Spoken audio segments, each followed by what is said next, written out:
and I heard something going.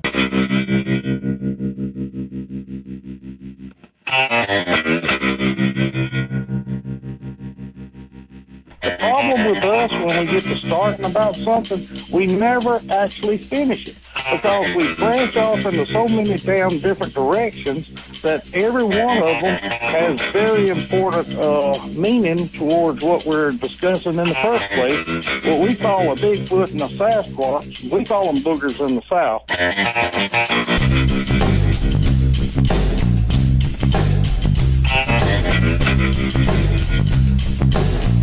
I said, what in the hell is that? Now I'm going to shoot you one.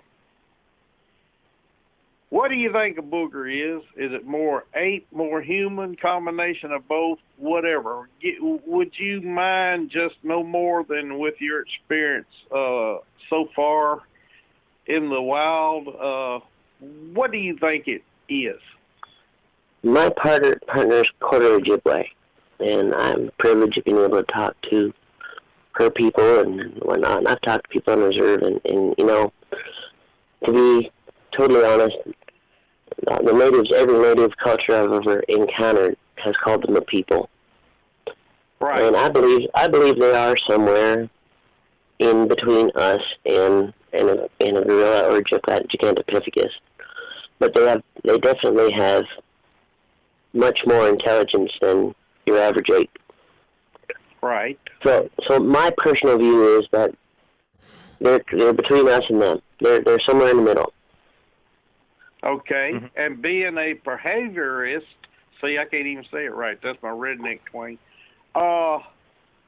Why are they more intelligent? Is it due to their fear of man, or for over decades, ages, centuries, whatever, you know, however long they've been around? I know they've been around a while. Is it due to the fact that it's a learned instinct to fear man that it may, in that regard, intellectually make it smarter to a certain degree, opportunistic or whatever? See, you know, in regard to being a behaviorist. Mm-hmm. Well, behavior is learned, just like humans learn behavior, right? So, you ever seen a kid grow up in a house where mom and dad are constantly at each other, and that kid is rude and vile and violent and everything else? That's behavior that's learned. Now, learning is something that every animal can do. Everything from a crow, and believe it or not, crows can talk like a parrot if you teach them right. Right. On up through a bear, where, you know, in Russia there's a bear that's on one of their national reserves, a big brown bear, and he'll actually sit by the fence and wave to people driving by. Because so many people have driven by waving at the bear that he sits down on his butt and just waves back. Mm-hmm. So every generation of these animals is getting a little smarter. Right. And they have to be, because wolves from 1800 are not going to survive in 2016.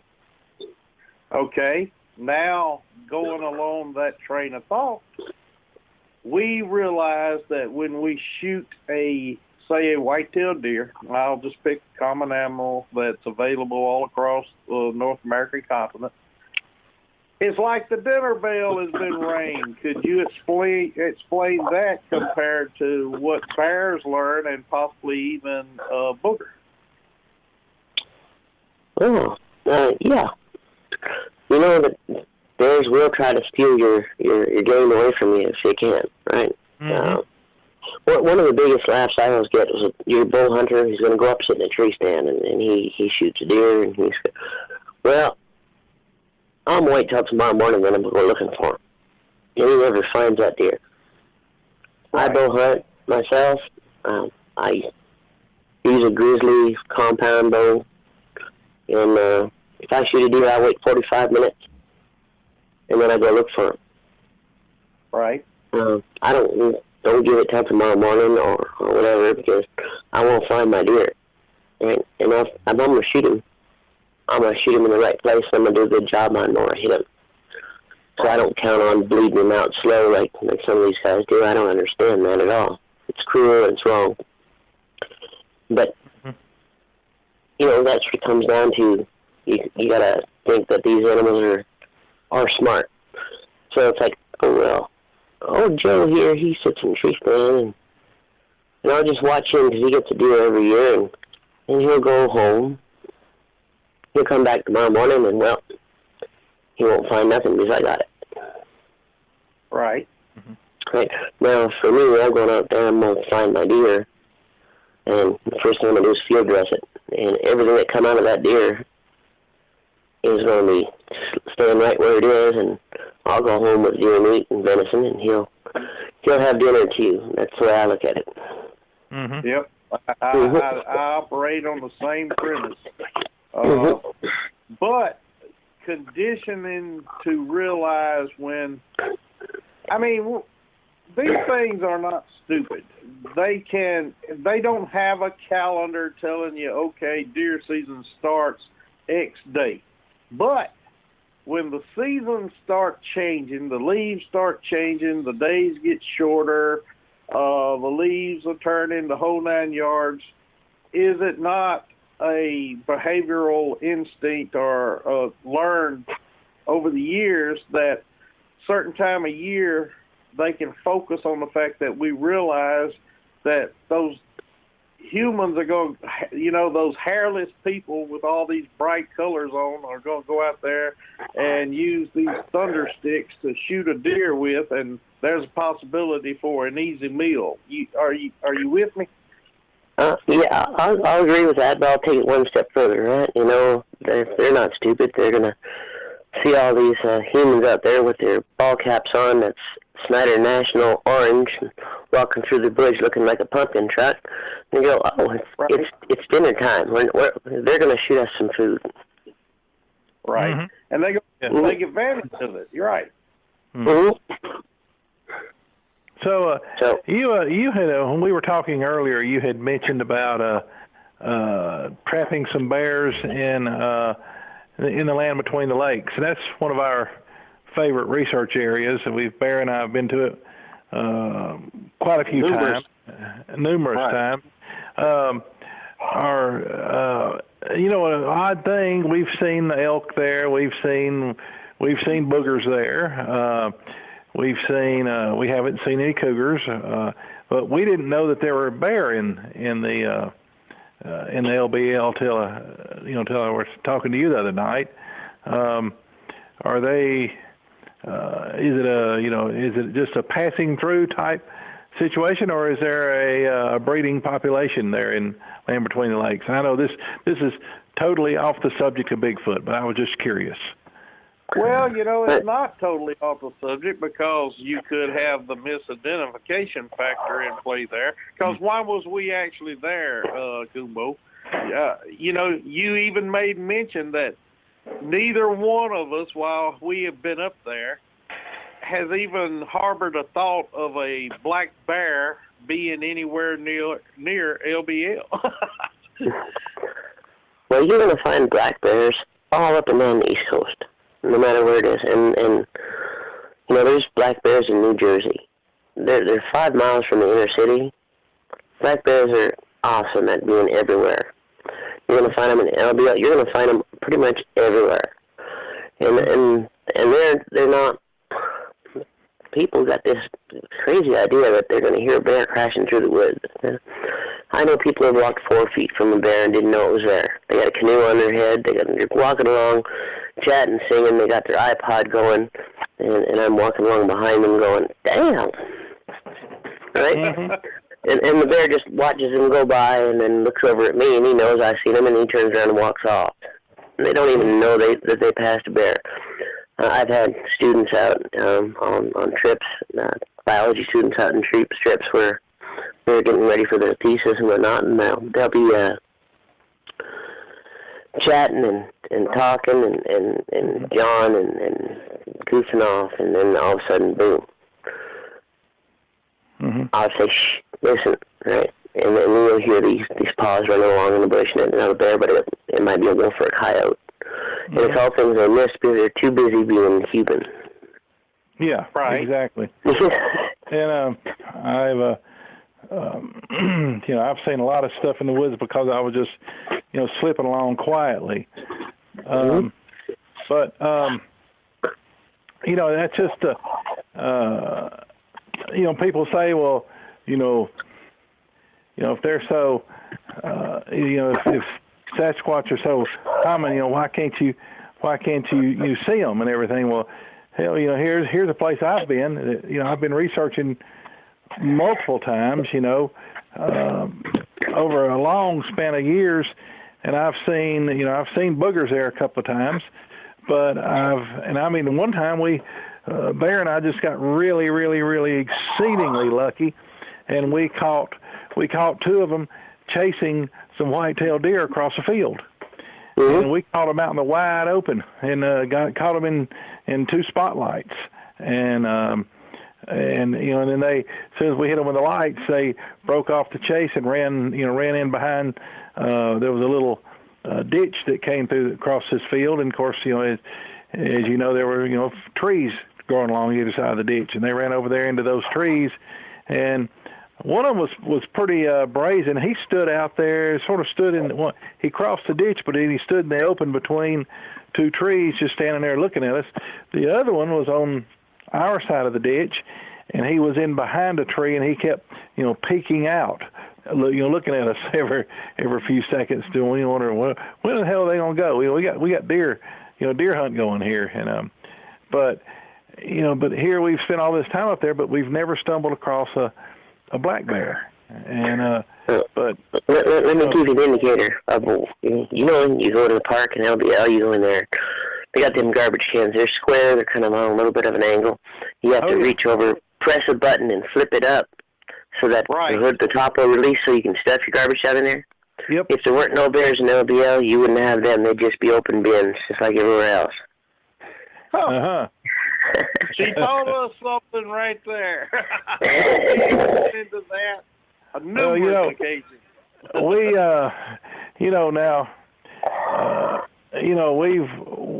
We finally got up enough nerve. When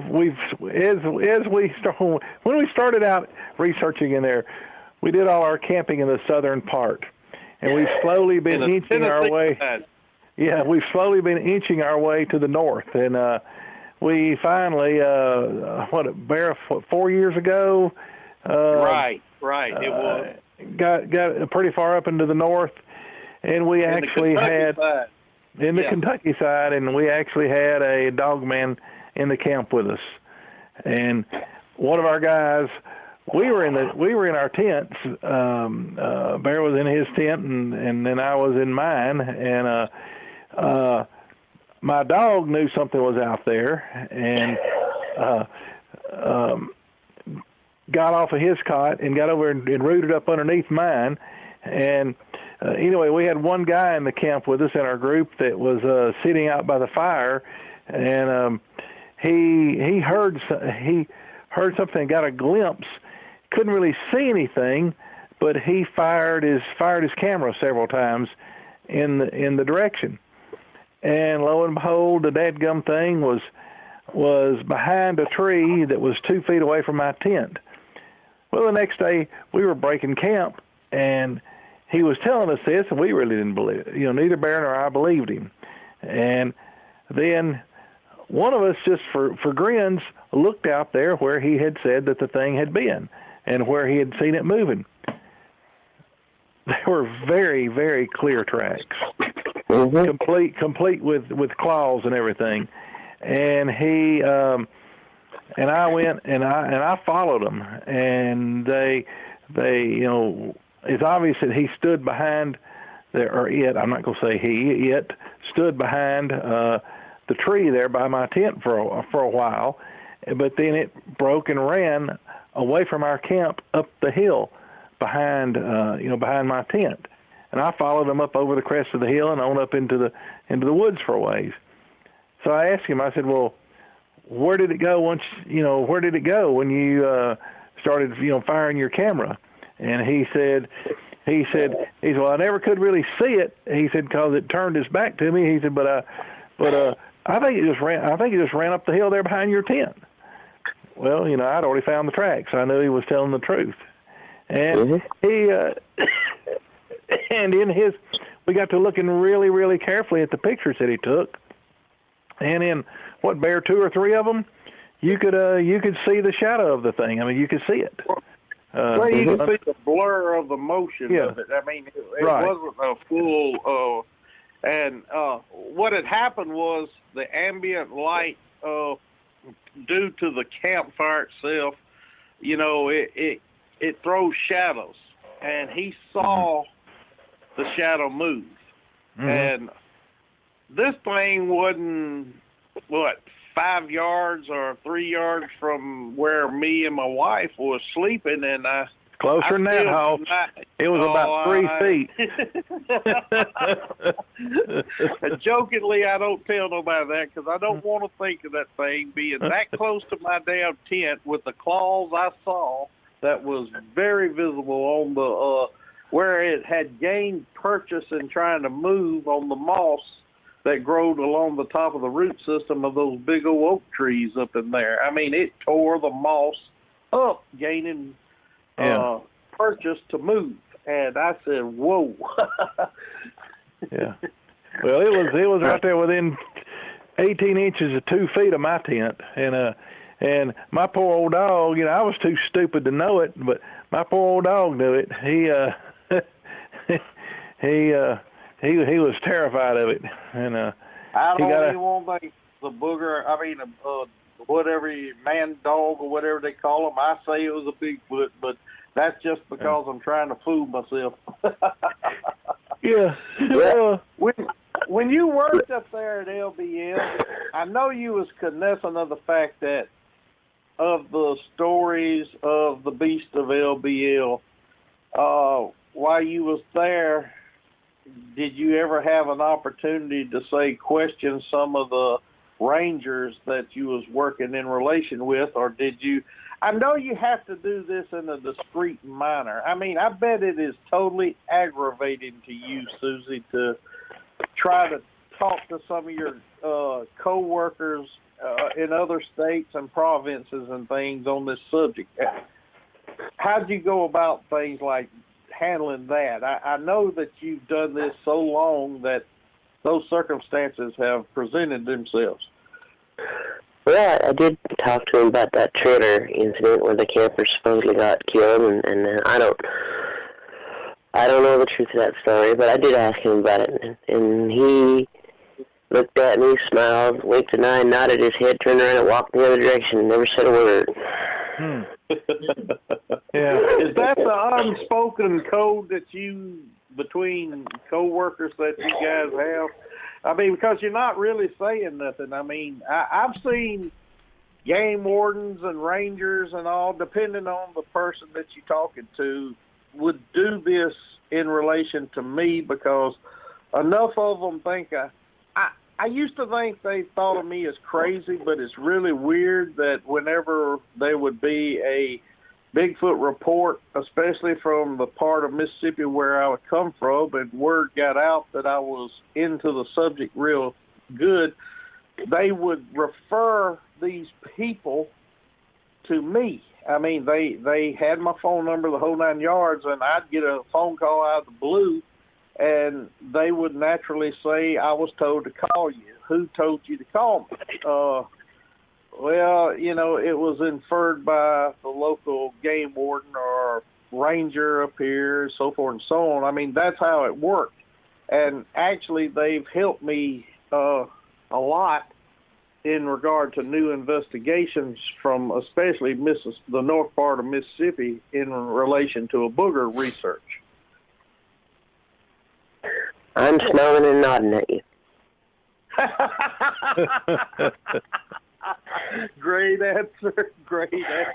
Well, if I ask somebody about an event that supposedly took place where a trailer was torn up and the people were brutally killed by some unknown beast, I hope they don't smile and wink at me. That's kind of a cold-blooded response to that. Well, the fact is these things are not discussed in so many words. There's an understanding between peers, and you know, maybe if I had a chance to sit down and sample some of that Kentucky hooch with them and got to talking, but it was all business. I was there as a guest, invited there.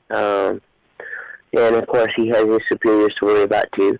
Not to mention that I am somewhat of a rebel. That's why I'm here talking to you now. Mm-hmm. So I got a bit of a reputation at times. So yeah, I'm sure it preceded me as well. So, you know, he might have even been warned, you know, hey, don't get into this with her. Have you ever, are you aware of any situation where the government or a certain department or something actually moved somebody's location within the department to handle these sort of things? Well, there's always talk about such things. Have I known a person that was moved? No, not personally.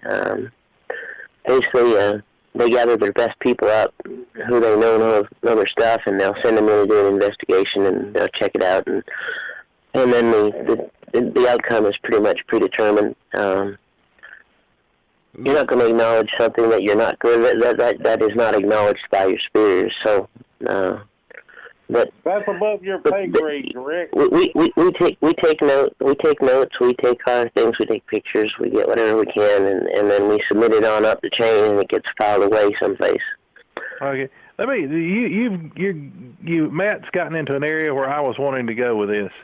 Now, we have an associate that was a regular researcher with us that was in law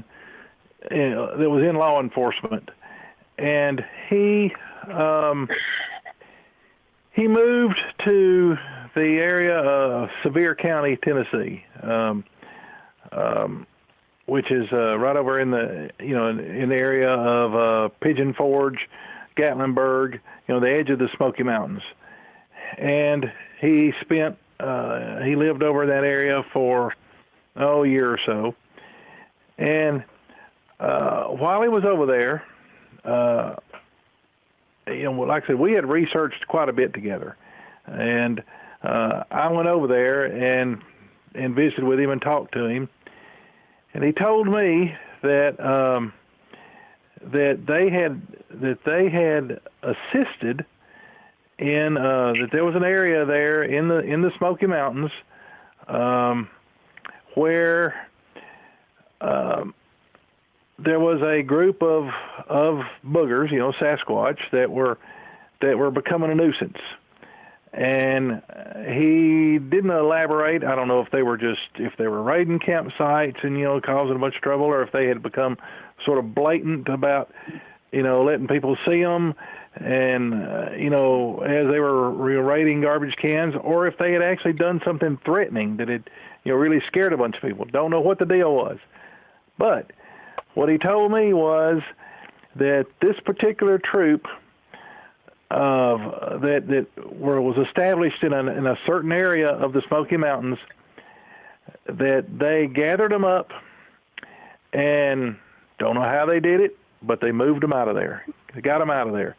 Have you ever heard of anything like that? Yes, but not in the way that you think that some black ops unit's going to go in there and capture them and move them somewhere else.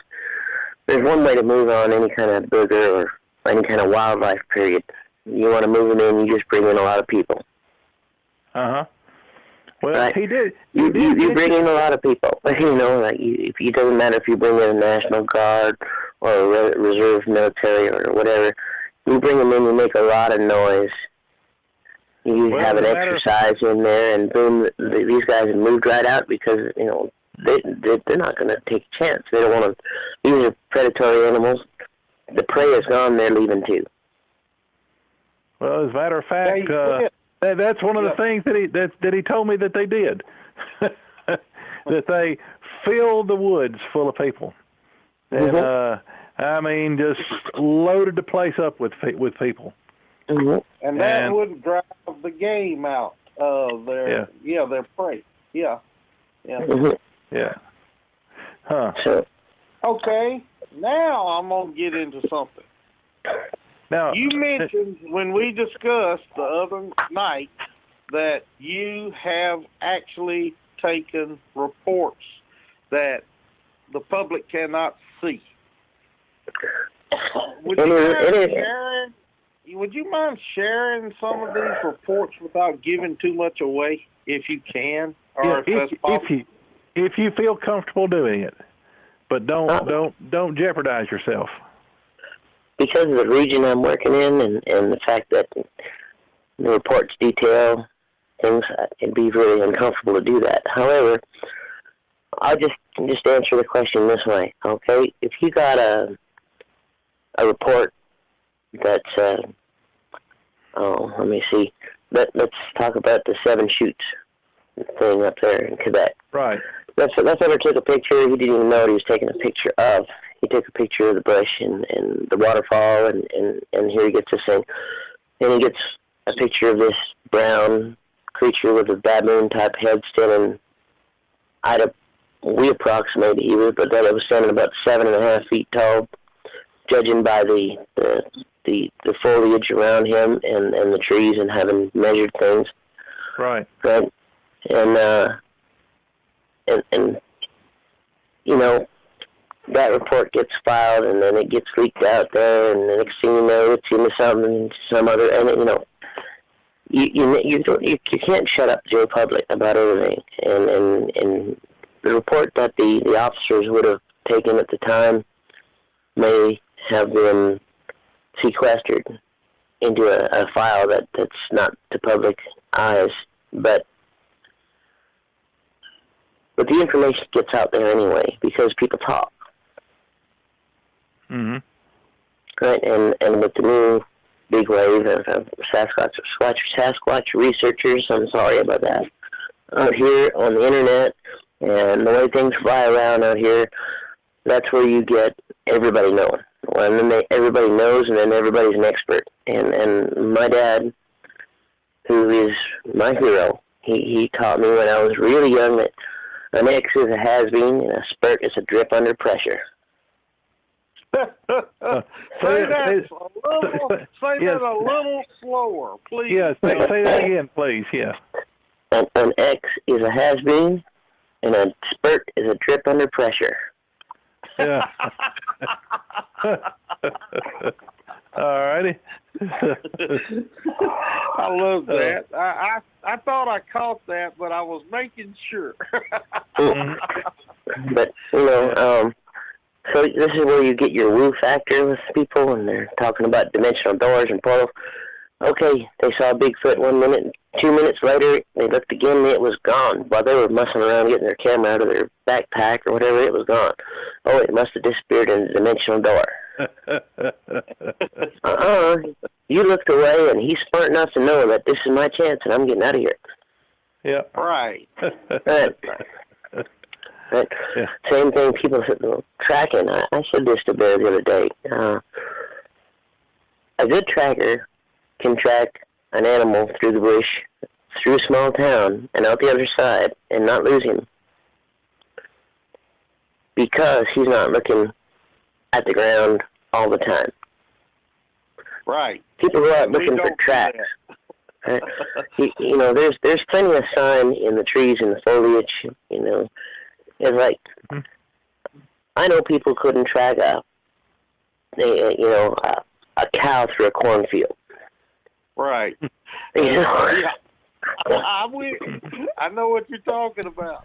Couldn't find their ass with both hands. Mm-hmm.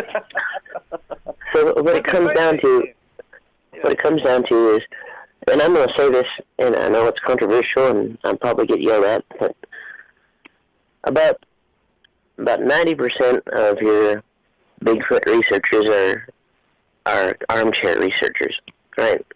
And the ones who actually say, I got the courage, I heard all about this, and I know all about this, so I'm going to go out there and I'm going to look for it, don't have the bush experience to be able to do it effectively.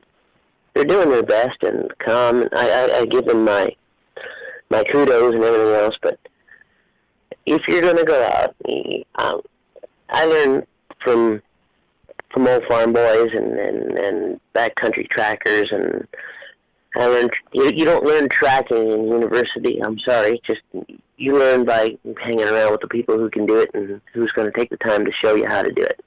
You can't learn tracking from the internet. Right. That's all there is to it. And furthermore, and this is a rant.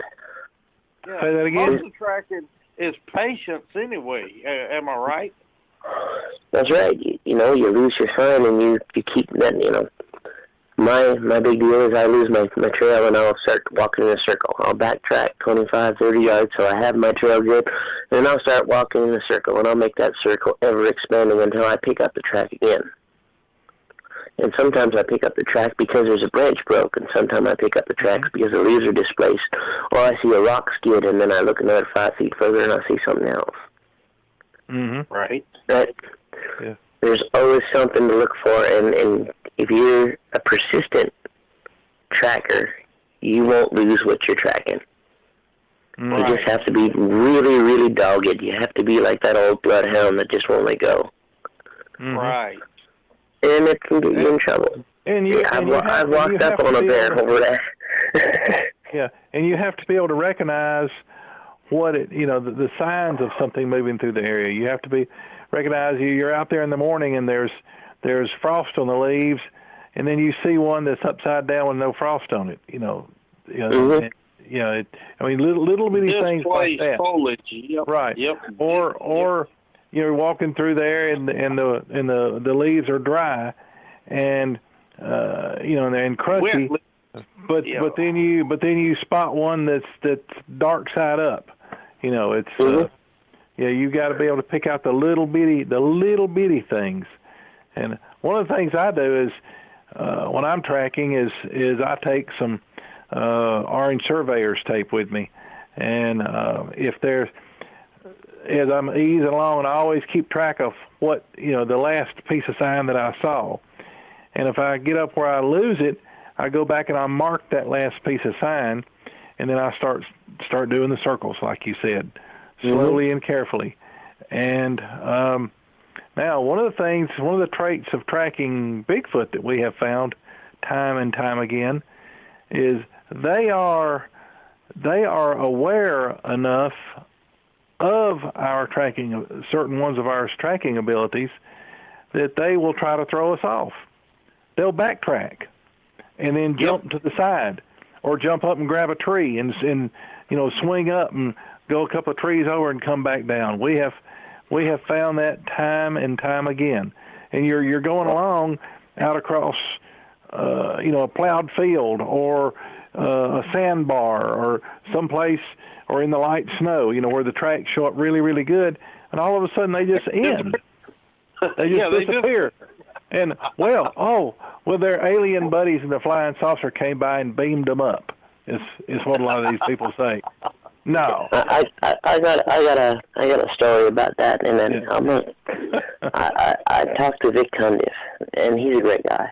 I love him. He's a great guy, and he it was after hearing you guys talk about dogmen that I said, oh well, maybe I can actually talk about this too, because I never talked about it. I was just dealt with my job and did my thing and learned what I could. Mm-hmm. It was always in the back of my mind, but I never ever really got to doing it. And then after talking to him, I went out and did some research. And I went back to the area that I was in, and it's much changed now. But eventually, along this river, and this river in the fall is chock full of salmon. It just, you can almost walk on their backs in places where they get shallow, and it's a beautiful place for these animals to get a lot of protein before wintertime. Right. Mm-hmm. Right. So I picked up some tracks and about 4.5 miles of walking and taking a lot of time. It was almost dark, and the tracks end. They just stopped, and I did my circle and everything else. And then I realized there's a ledge with a 20-foot drop right over here. Right. Mm-hmm. And the way I figure it, and the way I see it, and the way the tracks led for me, that feller just dropped over that ledge, and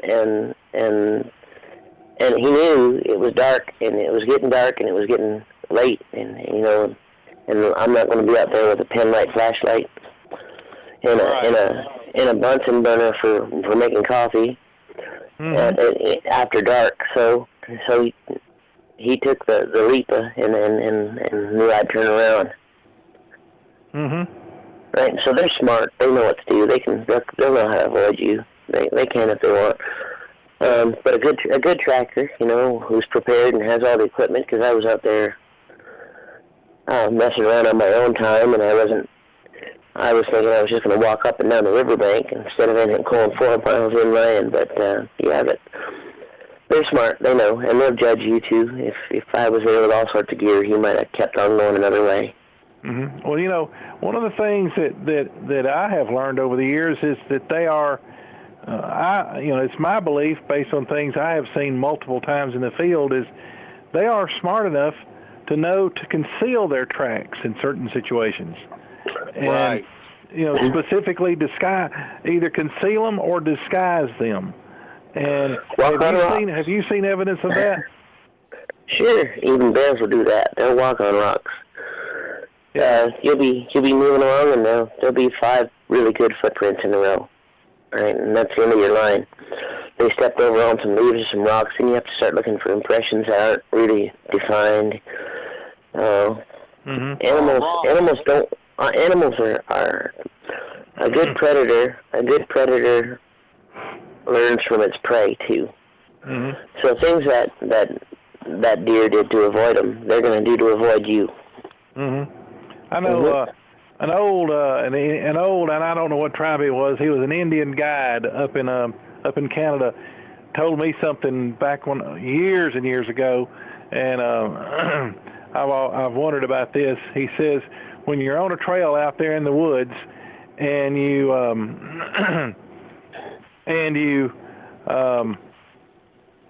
and there's moss and you encounter a log or a root out across the trail, and the moss is worn off the top of the root or the log, that's a sign that it's a trail that humans take.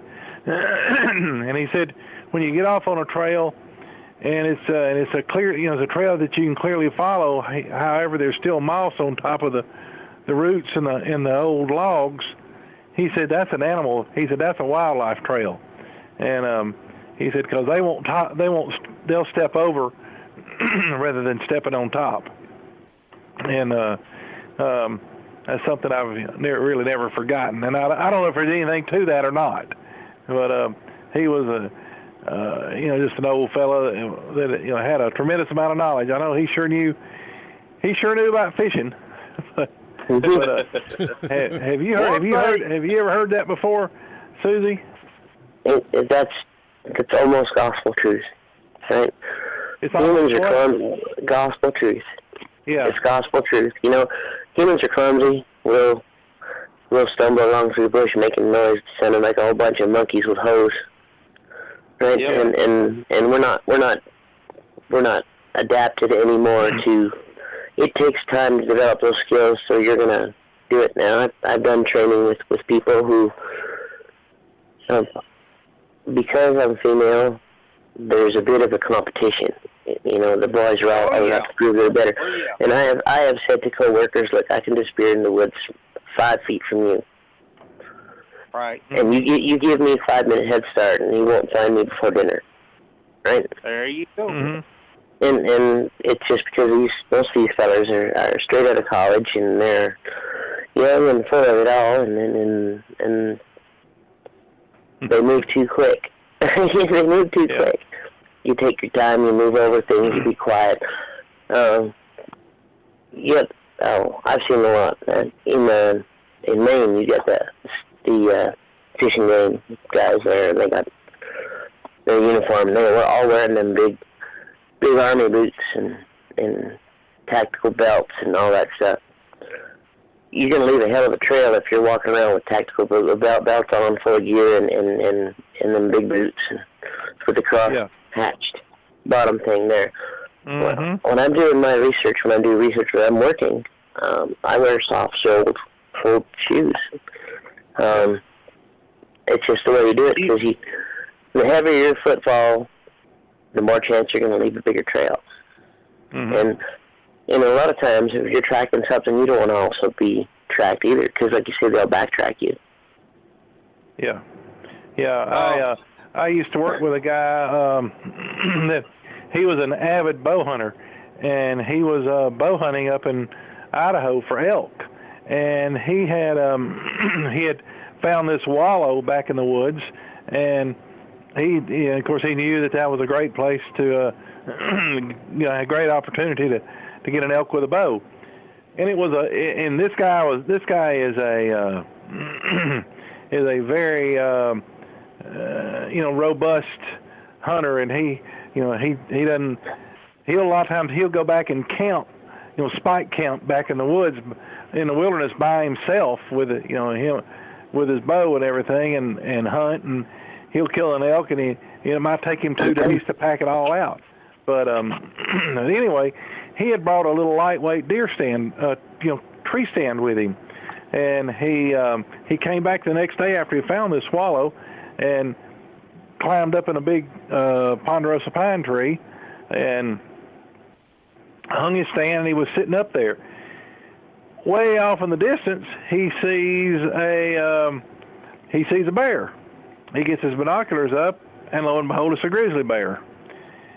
And he watched it, and it's moving along, and it dropped down into a little draw, and it was gone for a while, and it popped up on his side of the draw, but still half, 3/4 mile distance, and it was easy along. And suddenly he realized the dadgum thing was walking on the trail that he had taken in there.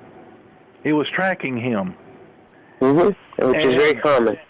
And it came right up to the tree that he was in, smelled up the tree, looked right up there at him, and he's still thinking, he said, well, I'm safe, grizzly bears don't climb trees. Well, about 5 seconds later, he found out that wives' tale was wrong. The grizzly bear starts up in the tree after him. He starts climbing up. The thing, he said, once it started up the tree, he said it came a whole lot faster than he thought it would, and he said he had just enough time to shoot, to draw his bow, and he fired an arrow at it. And about that time, the thing swung up and hooked the edge of his stand, and and literally sort of ripped the stand down. He barely managed to catch a limb above him. Goes tearing up the tree, climbing up the tree. The thing swings at him again, hooked his boot, and tore his 6-inch Rocky boot off of his foot. And he still got that boot. Last time I was at his office, it was up on the wall of his office with the claws and everything, claw marks in it. He started up the tree as fast as he could. He swung at the bear and hit the bear on the nose with his bow.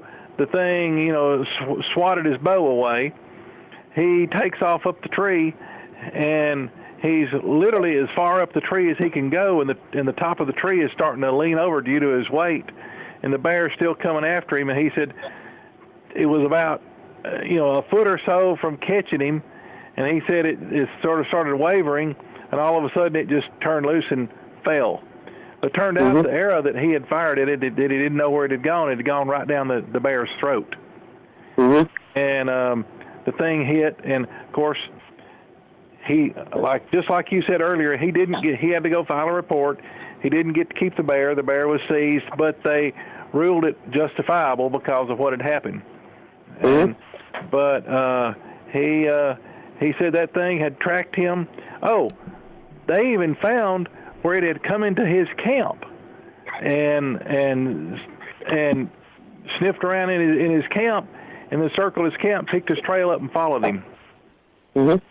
So, Susie, I wanted your opinion on something that we've talked about in the past. You and I have already discussed it, but I thought we could let our listeners in on the conversation. A lot of people like to call themselves habituators and leave what they call food, gifts, and other items out for the Bigfoot to try to form some sort of a friendship or a bond between the two of them, or just help the poor starving, Bigfoot out. As far as your studies and findings and everything, what are your thoughts on habituation? Okay, I'm going to speak strongly here because that's how I feel about it. It's the absolute wrong thing to do at any point in time ever for anything. And people will tell you, they'll turn around and say, well, Bigfoot are smart. Sasquatch is smart. They're not like a bear where they're going to go and tear up somebody's house looking for food, or their car, or their trailer, or their camper, or their tent. Right? Well, that's frankly untrue. And you don't, humans are smarter than bears too, and I've personally known substance abusers who would steal from their own mother to get what they needed to have, or steal or do things that they normally would never have done, and that's a human being, right? Now, if a human being can fall to the temptation of something, and we're, not even talking about drugs. Sometimes it's cigarettes, alcohol. It could be, hey, Josie Ann wants a jelly donut so damn bad that she can't, so that woman stitches it off the office table even though she knows it's somebody else's lunch. That's the result of habituation. And if you habituate a Sasquatch, or God forbid a dogman, or any creature, and what most of these people do is, we like to feed them breads and cakes and donuts and sweet rolls, and and they just go for that. They love it. Oh my God. Well, yeah. And you're the only one who ever walks through that section of bush.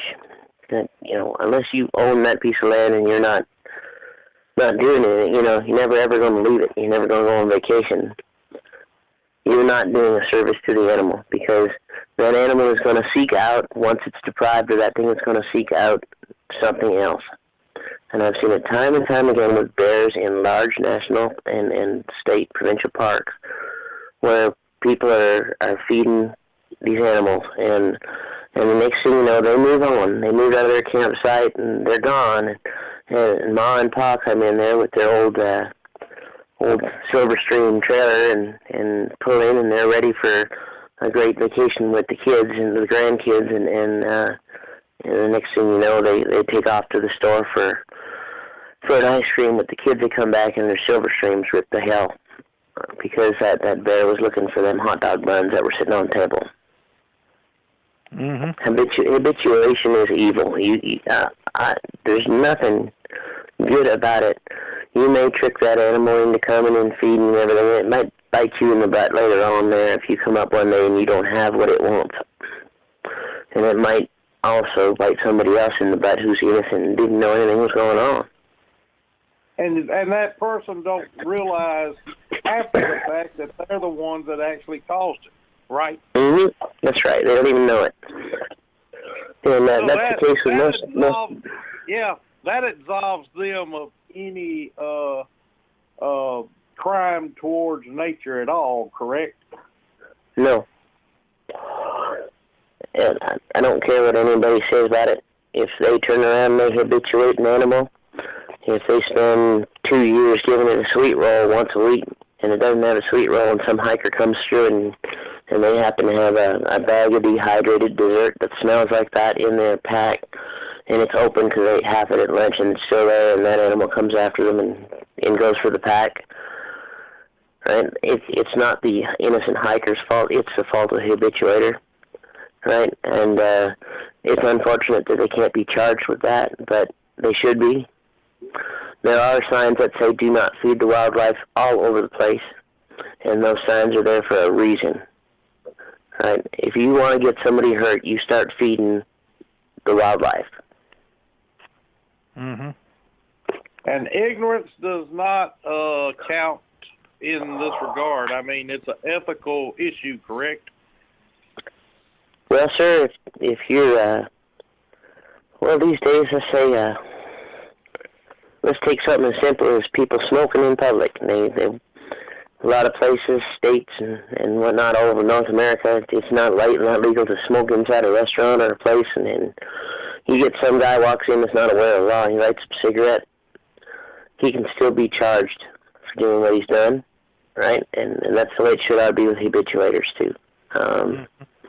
Hey, if you are, thank you. That's just it. Hallelujah. Preach on, sister. I'm loving what I'm hearing. I know I'm just like you. A lot of them that listen to the show will not appreciate that answer. They say there's no way in hell that you know what you're talking about, but the ignorance is pointed back at them. Mm-hmm. You know, when you go the ahead. The most intelligent form of habituation I've ever heard proposed was by Matt. And he says, plant some blueberries. And find out what they're eating locally and plant it around your field. If you want to see them, they come for it. But at least they're picking their own and they're finding it on their own. Right. If they associate it with you, that's when you're opening the door to disaster for other people. Mm-hmm. Right. And people can also, be doing it inadvertently with their trash or dumping their food scraps out at the back of their property. But or it's still the same dry thing. Dog food. Yeah, storing their dry dog food, sweet feed for horses, things such as, Yeah. I've even heard about these things coming out and having a go at a salt lick. Well, hey, we found out that big block of blue salt in the middle of the field there the horses on, and they walk up, the horses run away, and they have a go at it because salt is essential for your life, everybody. We all need salt. That was one of the great mysteries of Bear's upbringing, was the mystery of the moving salt blocks. That's right. Yeah, we used to have them disappear all the time. And we'd find them somewhere else. Yep. Yeah. Like those deer and the horses and the cattle would conveniently pick them up with the hands they have and the opposable thumb and just move them. I mean, it was a mystery. Well, one more thing. Go ahead, Matt. Oh, go ahead. I was going to say, we're running short on time, but take as long as you need. Please don't feel like you're in a hurry, because you're not. I know that you probably have a good answer toward all this. We did what is considered by some in the community a very controversial show last week. It should never have been mentioned in public. I think you heard the show. Am I mistaken about that? I certainly did hear it. It was riveting.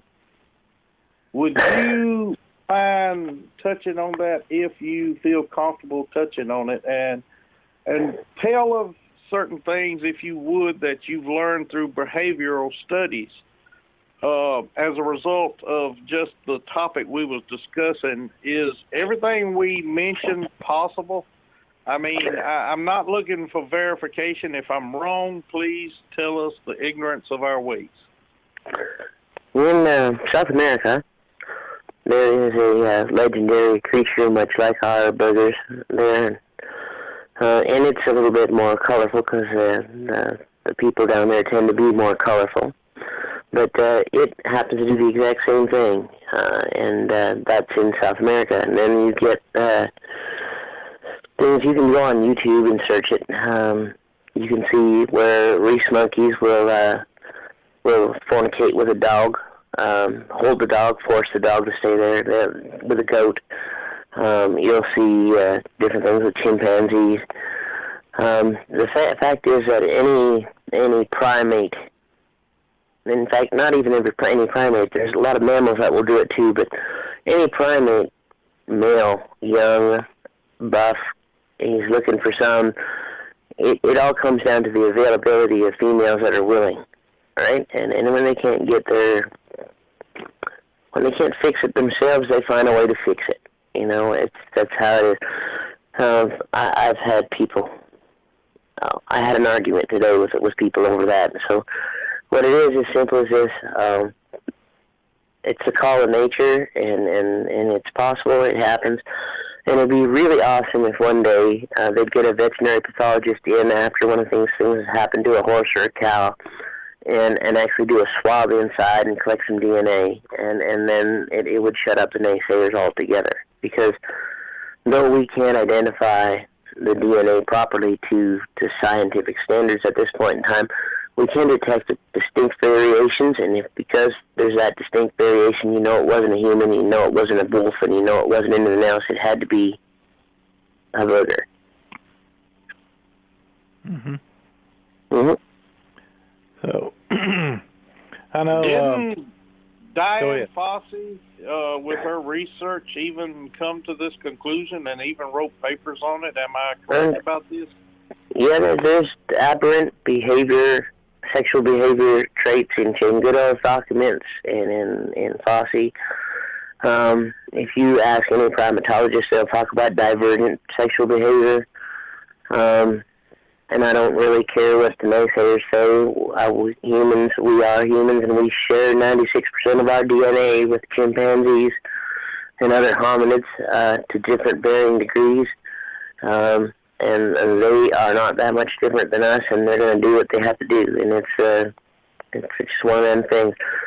It's a cruel fact of life. And in fact, like I said, you get a beefalo chasing down a teenage girl into the house because she happens to be an estrus. All right, a beefalo. Would you explain what a beefalo is to those who don't have a clue? Where I grew up, we had a farmer. He was doing some experimental work, and he had cross cattle between buffalo and standard cattle. And these things were ornery. These things were... Gosh, we had one fella drive a red snowmobile across the field in wintertime and had a whole herd of them chasing him, right? But this particular bull was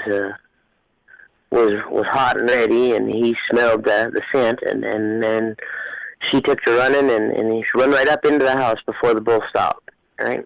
So it's a fact of nature. It's something's going to happen, and you know, there are more women out there nowadays than ever were before, and it's just something to be aware of, right? Can I jump in? It's a biological fact of life. I'd like to cut in for just a second. Mm-hmm. You have been living under a rock if you don't know that this happens in the animal kingdom. Absolutely. There's thousands of videos of it on YouTube, people. You know, we crack a lot of jokes about it. It's funny because as humans, a lot of us are still immature whenever it comes to that subject. But humans do it, primates do it of all kinds, all animals do it. If you've ever had a dog hump your leg, that's the same thing we're talking about. Heck, I had a German Shepherd that, his name was Fear. He had a particularly long muzzle on top, but his bottom jaw was slightly short, so he had a long nose like Cyrano de Bergerac. And that old boy would take to a rock if he had nothing else. Right. So, you know, the things that Baron Kumbo talked about were based on, you know, eyewitness accounts, observations they made, evidence they found. It was the conclusions that they reached. And if you reach a different conclusion, if you disagree with it, that's fine. But we never stated that, you know, this is happening to every cow and every horse and any livestock that's out there.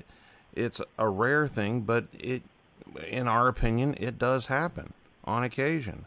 The nodding of the manes, the braiding as we called it, that's well documented over hundreds of years. It's not just something we came up with. And yes, the wind can cause it. Other animals can cause it. Rubbing against things can cause it. We're not talking about those situations. We're talking about when they appear instantly, overnight, in a matter of minutes, in a matter of hours, which these things have documented to happen. Yep. We've all been doing this for a long time. We're not idiots. We're not just talking out of our asses. It's not just isolated it's not just isolated to the human and the primates. And, my sister has a cat named Patches who has a squirrel come visit her at the window every single darn day, and he brings her nuts and all sorts of stuff. It's love, right? It's just the way it is. It's nature. It's how it works. Absolutely. Yeah. Now, one more thing in regard to everything just was mentioned. When is it a perfect time to say something about this? That's another thing we've been accused of. This is not the forum, not the memes, not the people out there that want to hear this kind of thing. Why do they don't want to hear it?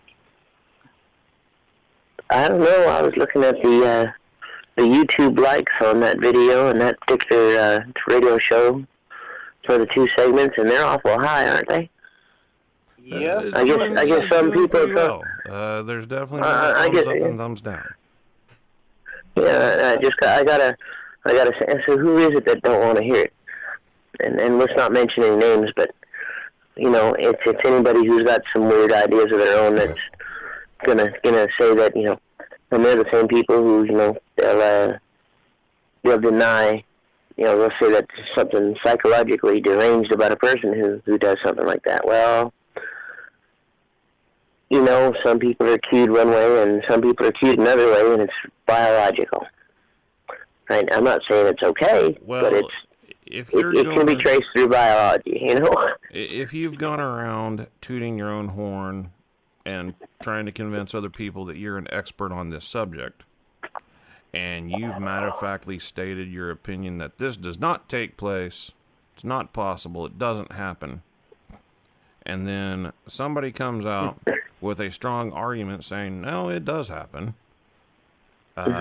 you have to go into damage control at that point. You have that reputation that you've created, that bluff, that lie that you've been perpetrating, that you're an expert about this subject, and you have to defend that because you might lose that status in the Bigfoot community, and status seems to be everything these days.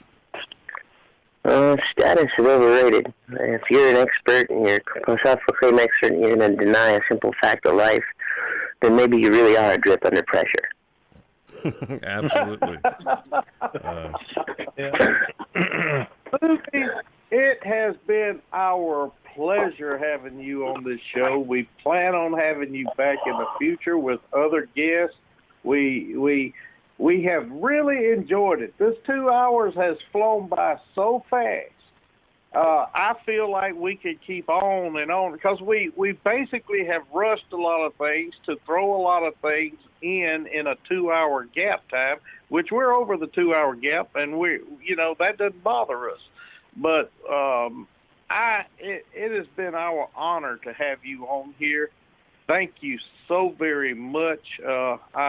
I'm going to give you the last word, and then I'll let Matt finish out the show. Alrighty, well, I just want to say that it's actually been an honor for me because I've been listening to you fellas for a long time, and I just wish that some of the lady outlaws join us here, but maybe next time, because she's talking to you, Vicky. There's a certain young lady out there named Vicky who has a hoe. And I really want to see that hoe, but I want to show her my double-bit axe, which goes everywhere with me in the woods. See, Vicky, you do have a fan club, so you need to come on here more often.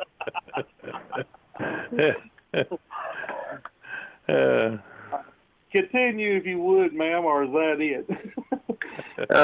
Yeah, and thank you for discovering Vic Cundiff. Yep. Because he's actually helping a lot of people. And that's all I gotta say.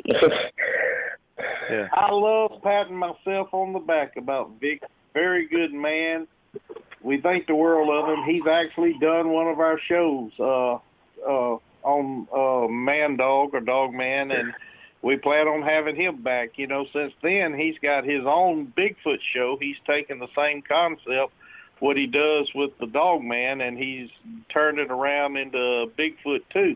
And we're so very proud of him, and we just enjoyed this so much. And if if you trust us enough and want to come back in the future, we have no problem with you coming on here anytime you want. All righty then. Yeah. Well, we greatly it has been good talking to you. Absolutely. It has.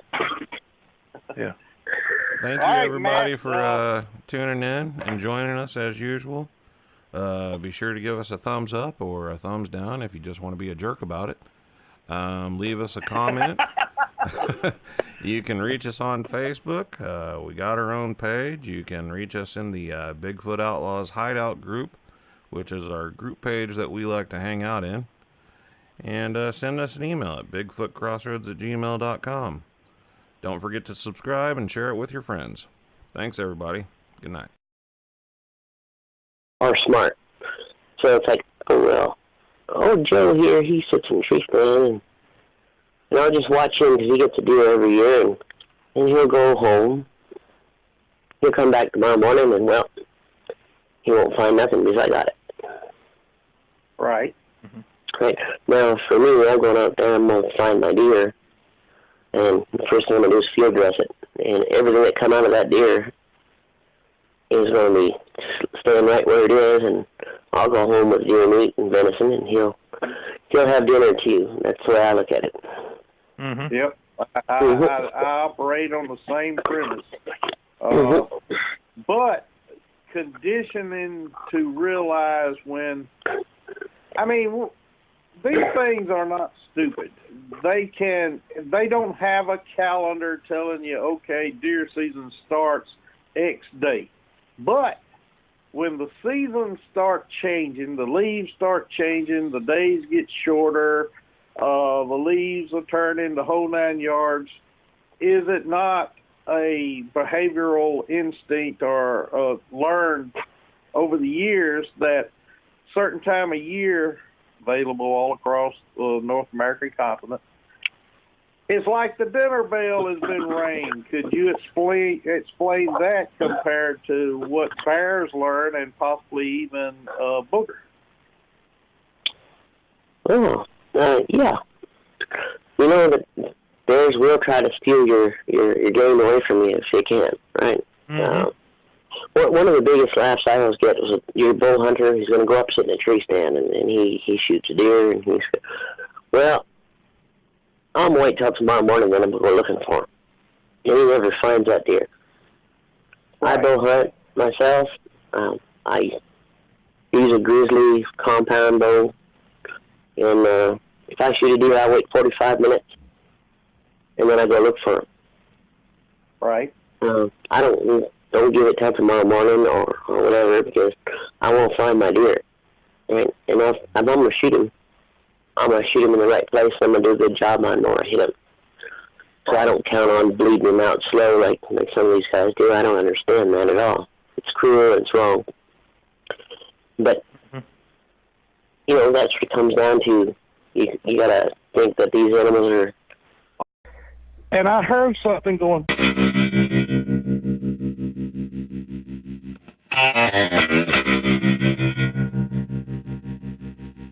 The problem with us when we get to starting about something, we never actually finish it because we branch off into so many damn different directions that every one of them has very important meaning towards what we're discussing in the first place. What we call a Bigfoot and a Sasquatch, we call them boogers in the South.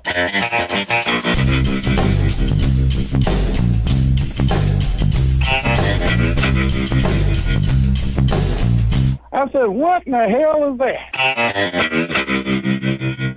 Now I'm going to shoot you one. What do you think a booger is? Is it more ape, more human, combination of both, whatever? Would you mind just no more than with your experience so far in the wild?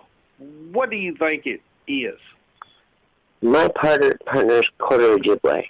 And I'm privileged of being able to talk to her people and whatnot. And I've talked to people on reserve, and you know, to be totally honest, learned, just like humans learn behavior, right? So, you ever seen a kid grow up in a house where mom and dad are constantly at each other, and that kid is is rude and vile and violent and everything else. That's behavior that's learned. Now, learning is something that every animal can do. Everything from a crow, and believe it or not, crows can talk like a parrot if you teach them right. Right. On up Right. through a bear, where in Russia there's a bear that's on one of their national reserves, a big brown bear, and he'll actually sit by the fence and wave to people driving by. Because so many people have driven by waving at the bear that he sits down on his butt and just waves back. So every generation of these animals is getting a little smarter. Right. And they have to be, because wolves from 1800 are not going to survive in 2016. Okay. Now, going along that train of thought, we realize that when we shoot say a white-tailed deer, I'll just pick a common animal that's the natives, every native culture I've ever encountered has called them a people. Right. And I believe they are somewhere in between us and a gorilla or Gigantopithecus. But they definitely have much more intelligence than your average ape. Right. So my personal view is that they're between us and them. They're somewhere in the middle. Okay. And being a behaviorist, see, I can't even say it right. That's my redneck twang. Why are they more intelligent? Is it due to their fear of man, or for over decades, ages, centuries, whatever, however long they've been around? I know they've been around a while. Is it due to the fact that it's a learned instinct to fear man, that it may, in that regard, intellectually make it smarter to a certain degree, opportunistic or whatever? See, in regard to being a behaviorist. Well, behavior is